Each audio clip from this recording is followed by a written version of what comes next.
There we go.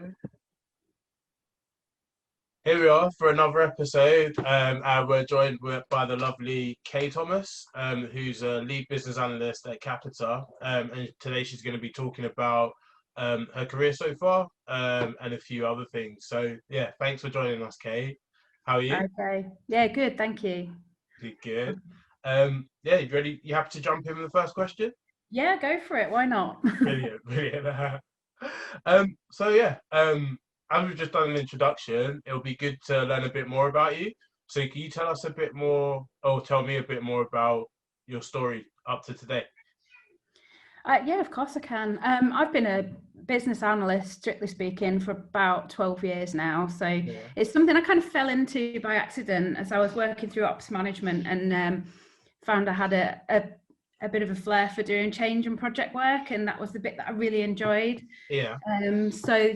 I was quite lucky that the company I worked for at the time encouraged me to go down that route and gave me some support and training, and I've stuck with it ever since. Okay, brilliant. So it's not something that you like studied for or always dreamed of becoming, anything like that? No, definitely a happy accident. Oh, brilliant. Yeah. So what is your actual job title at the moment? So currently I'm a lead business analyst. Okay. So what that means where I am is I actually have a team of BAs that I work with, as well as doing a business analyst role myself. Okay, cool. And tell me a bit more about what a business analyst role is for you. It's one of those questions that people find really hard to answer. But essentially for me, it's about identifying and understanding what the business needs to happen. Whatever that change might be, it's really trying to understand and verbalize what those needs are and then see them through to reality, to making sure that what's then put in place, what's delivered, actually meets and addresses those needs rather than what somebody thinks it should be. Okay, cool. And then in doing that, what does an average day look like for you? I don't think there is any such thing as an average day as a BA, and it's one of the things I really love about the role. You do a lot of work with different stakeholders. Every project is different, and I think the key thing for me, it's really getting on there and getting involved with those people to understand those processes and what they're doing and the detail that sits behind it. Yeah. And to translate that then into something that somebody else can actually do something with. Okay. And you will go from initial workshops and running those workshops to sitting in properly detailed, looking at screens and data, right through to looking at a system that's been built and designed to make sure that what they've done is the right thing and actually addresses that business need. So there's a lot of variety in the role. All right, brilliant. And of that variety then, what would you say your favorite thing was or is? I really like sitting there in that workshop with the SMEs and the stakeholders right at the start to really understand that what it is that they want and to get, because the answers come from them ultimately, and it's about drawing those answers out from them and just see, right from that start point what that should look like, and then seeing it come to fruition at the end. It's really nice to see you get looking at that comparison from start to finish. Those initial workshops where they start realizing, whether something's a need or something they want, or actually they're wasting a lot of time doing things. That's where those realizations really start to come out. Okay, brilliant. And sorry, I missed it earlier. How long did you say you've been doing business analysis? A BA strictly for about 12 years, but I've been doing change projects for about 15. Okay. Yeah. Brilliant. So, and in that, so what actually made you choose the analysis path within technology specifically? Were there any other options you considered?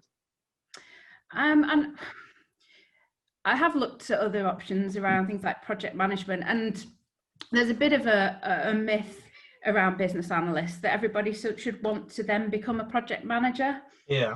And it's a very different skill set and a very different role. And I really like getting into that detail, and I am a bit of a process geek. I like to design those processes and really see those come out and looking really nice and easy and logical.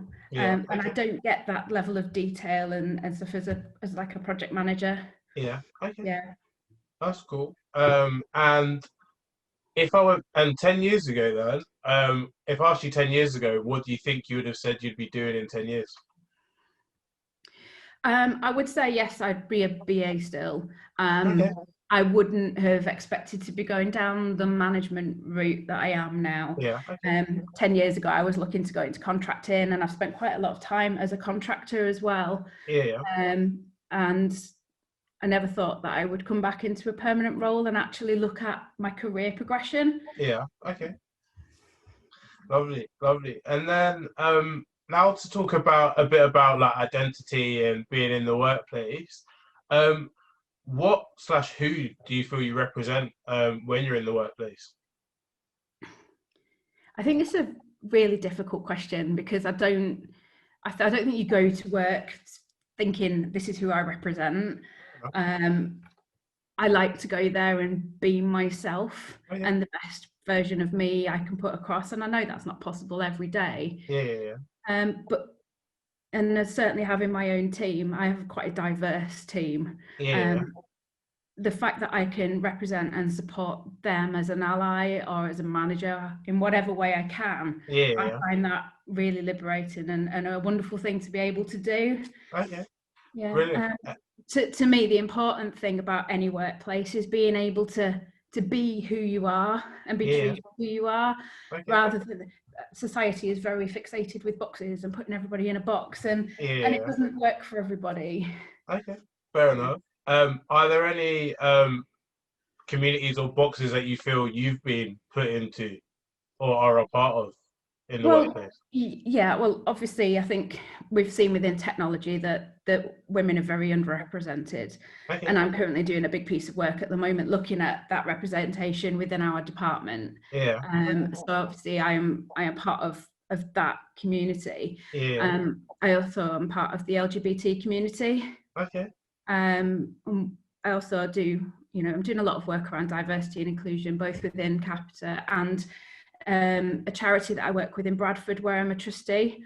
Oh, lovely. So there's I'm really passionate about making sure we get that equality across everywhere in society, and in the workplace, at home, everywhere, and whatever small part I can do.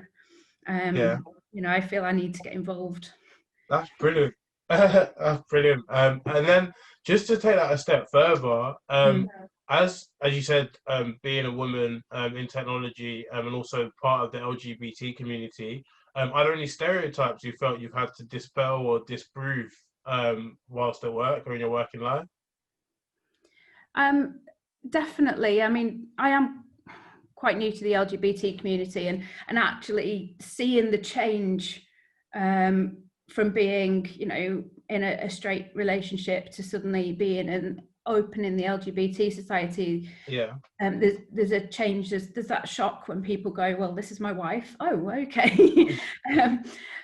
But that's just that initial sort of shock. I think actually where we are, the bigger hurdle. I've worked in teams where it's very masculine, it's very male, and right down to the fact that they feel they have to apologize for the language because they've got a woman on the call and things like that. And if I find sometimes you have to just prove yourself that little bit more before you're accepted into the team and broken down some of those barriers, because either they're not used to working with women or and I think this where we are now, with it being a more digital society, not being face-to-face, makes that more difficult. Yeah, it's harder to build those human interactions and relationships. Are there any hurdles or issues you had to overcome during your career? Probably more personal, with my own self-confidence. Okay.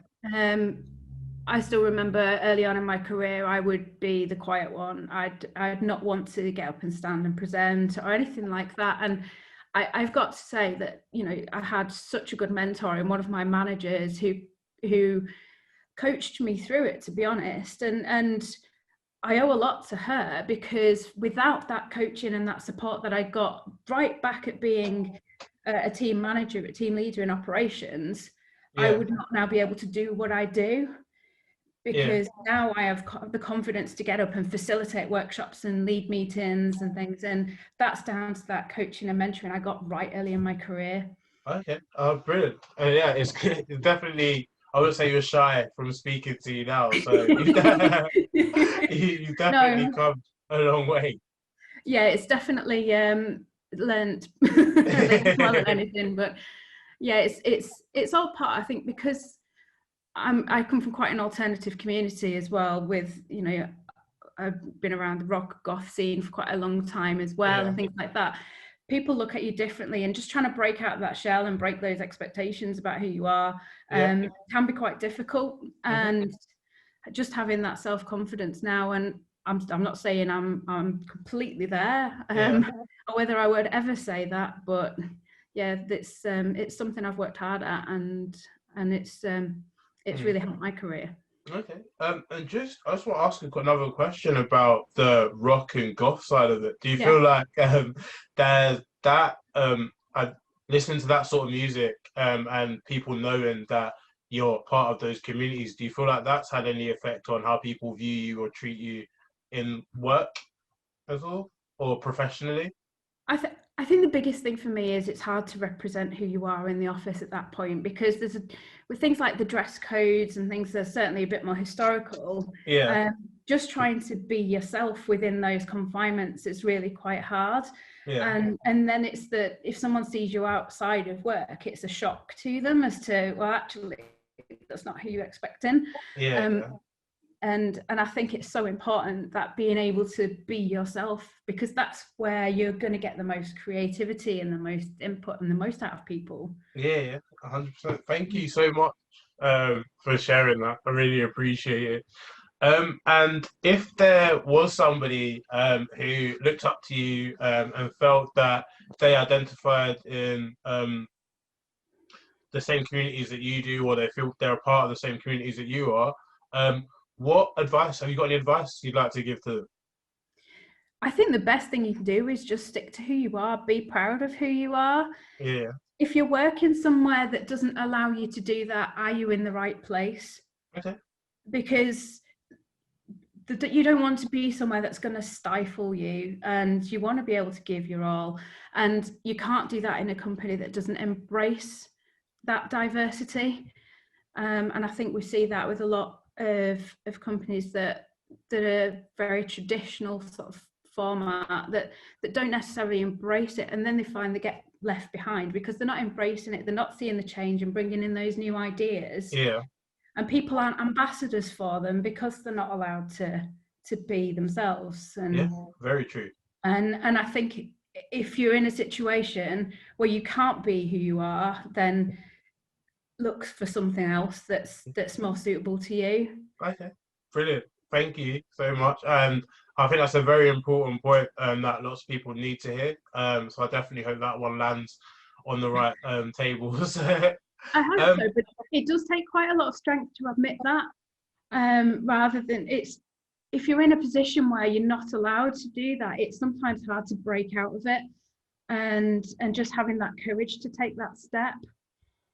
And I think, I know I've done it in the past where I've just walked out of a company and panicked because I had nothing to go to. And it is terrifying. And if you feel you have to be in that position, you know, anybody's got that support around them outside of work, and they should use it as well, because it is a brave thing to do and a difficult thing to do, but worth it. Like you said, again, it's glad you raised the point of like support and support networks around you. It's always important to keep those people close and informed and check in with them, and hopefully they're checking in with you. So yeah, thanks for raising that one. Another question then about workplace. What do you feel the most important things are for creating an inclusive working culture? I think, well, it's got to come from the top down to some extent. But I think the senior leaders have got to be open to listen and open to change. Mm-hmm. If they're not open to that, no matter how hard you push from the bottom, you're gonna have a problem. Yeah. And I think that culture has got to come through everything you do, with whether it's meetings, whether it's training, recruitment, you know, and how you portray yourself on the website. It needs to be through everything you do as that company, and within the company, and that's the only way you're going to embed it in the staff and how you approach and deal with people. Okay, cool. Thank you so much. And is there anything that you change about any like hiring processes that you've seen to make them more inclusive? Yeah, it's a question we're asking at the moment, to be honest. We've just started looking at this in more detail, and I think there is definitely something to be said for certainly the initial CV review. I mean, why do you need to know the name or gender or anything of a person of a CV you're reviewing? At that point, the only thing you should care about is, can this person do the job on paper? I also think there's a big hurdle, certainly for where women are concerned in the recruitment process, about just a simple thing of looking at a job description. And certainly the research that we've done shows that women tend to go, I need to meet 100% of the things on this job description, whereas men will go, well, I can do 80% of this, so I'll apply for it. And just looking at that sort of approach, I mean, and part of this is probably down to confidence and experience. I don't know all of the detail that sits behind that, but that in itself will lead to a disparity in who's applying. Definitely. And I'm not sure at the moment how you break that down, but I think how you write that job description, that job advert, could have a big bearing on who applies. Definitely. It's definitely very important to look at that, especially the advertising stage, because sometimes you're turning people away that could be great before they've even applied. So yeah, definitely. Thank you for that. And then on that topic about where you work at the moment, Capita, is there anything that they do really well to promote inclusion? I think now they're doing quite a lot. There's a lot of campaigning. There's a lot of work being done, especially around the Black Lives Matter movement, to make sure that we're inclusive across the whole of Capita. And one of the biggest things I can say is, to advocate what they're doing, is they're listening. And they're putting working groups in place to really shape the future of Capita and what it looks like. I've had communications with the CEO directly, and he is open to that feedback and really receptive to it. And I've seen a difference already in the last few months as to what they're doing and the conversations that we're having across the business. And I'm very hopeful for the future. That's good. It's always good to be positive. And then lastly then, you've been great, and this is my last question. Are there any companies or organizations that are doing great work in communities you care about that you'd like to shout out? I was actually thinking about this earlier on, because certainly within Bradford, where I live, there's a lot of things going on right now. We've got companies like Asda and Morrison's supporting the local Pride events. I know Sky are doing a lot of work around inclusivity, and my wife works at Asda, and the things that they do internally is way ahead of a lot of companies I've worked for. Oh, great. So I think there's always probably more that we can do as a community, but it's nice to see that that's starting to flow through now.